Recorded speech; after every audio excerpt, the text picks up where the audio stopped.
पूर्व वन मंत्री सुधीर मुनगंटीवार जी अभी हमारे साथ मौजूद है। सर, क्या बताना चाहोगे? 2 दिन से बड़ी चर्चाएं चल रही है, आप अधिवेशन में नहीं हो, बहुत सारी खबरें बाहर आ रही है, पर आप क्या बताना चाहोगे? नहीं नहीं, मैं कभी नाराज नहीं रहता। पहली बात तो आप ध्यान में रखना, मैंने आनंद फिल्म 3 बार देखी है।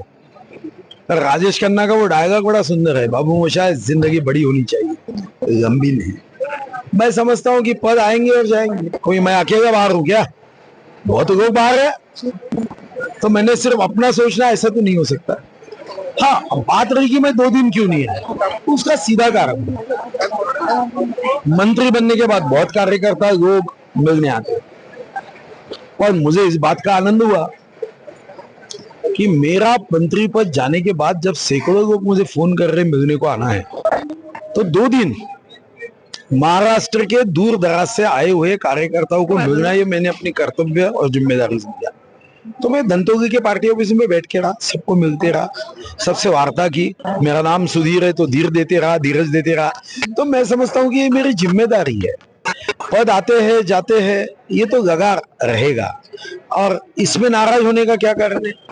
अरे जो चीज अपने पास नहीं है उससे नाराज रहने का कोई कारण नहीं। जो है वर्तमान, अपना जो है उस वर्तमान में जीना सीखना चाहिए, तो आनंद में रहता है। सर, बांग्लादेश में हिंदुओं पे काफी अत्याचार हो रहे हैं और बहुत कम लोग हैं जो इस पे बात कर रहे हैं। एक लोक प्रतिनिधि के नाते आप क्या कहना चाहोगे? नहीं, विधायक के नाते तो ये तो मेरा कहना रहेगा कि बांग्लादेश के सरकार ने बड़ी गंभीरता के साथ इस विषय की ओर देखना चाहिए। आज भारत का सारा हिंदू इस विषय को बड़े गंभीरता से देख रहा है, और बांग्लादेश के प्रधानमंत्री महोदय ने बहुत ही ज्यादा गंभीरता के साथ इस विषय को लेकर कृति करना चाहिए, एक्शन लेना चाहिए।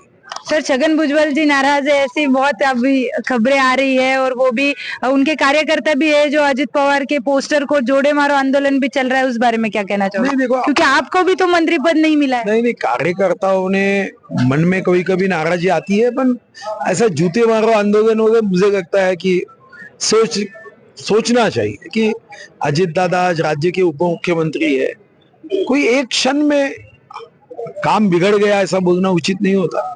श्रद्धा और सबूरी के साथ आगे जाना होता है। श्रद्धा और सबूरी हमको सब सिखाती है। और छगन भुजबल जी बहुत बड़े नेता है, ज्येष्ठ नेता है, अच्छे नेता है, ओबीसी समाज के लिए उन्होंने बहुत अच्छा काम किया है।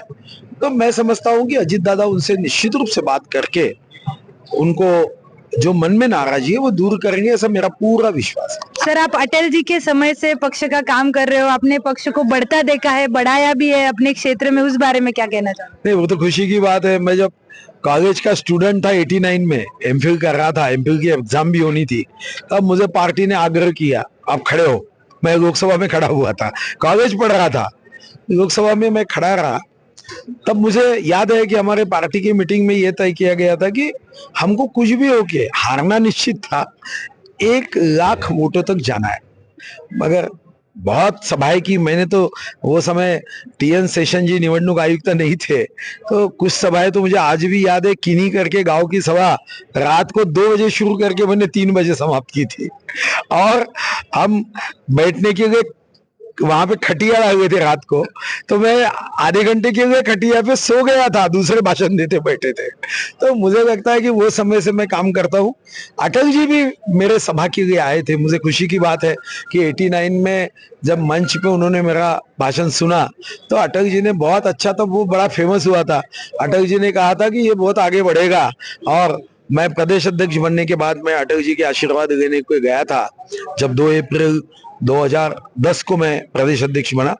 मगर दुख इस बात का हुआ, जब मैं गया तब अटल जी की तबीयत अच्छी नहीं थी, और बहुत दुख हुआ मुझे। वो स्वर कंठ भी उनका निकाला गया था। और अटल जी, श्रद्धेय अटल जी हो, आडवाणी जी हो, ये तो हमारे लिए हमेशा एक ऊर्जा केंद्र रहे हैं। तो अटल जी ने जो सिखाया है, क्या जीत में क्या हार में, किंचित नहीं भयभीत में, मुझे लगता है कि उन्होंने हम सब कार्यकर्ताओं के लिए इतनी सीख दी है। अब ये 25 से तो शताब्दी महोत्सव हम मनाएंगे, तो निश्चित रूप से उन्हें टूटे मन से कोई खड़ा नहीं होता, छोटे मन से कोई बड़ा नहीं होता, ये तो सीख है। तो मुझे नहीं लगता कि ऐसे पदों से मन टूट जाएगा। उन्होंने कहा है टूटे मन से कोई खड़ा नहीं होता।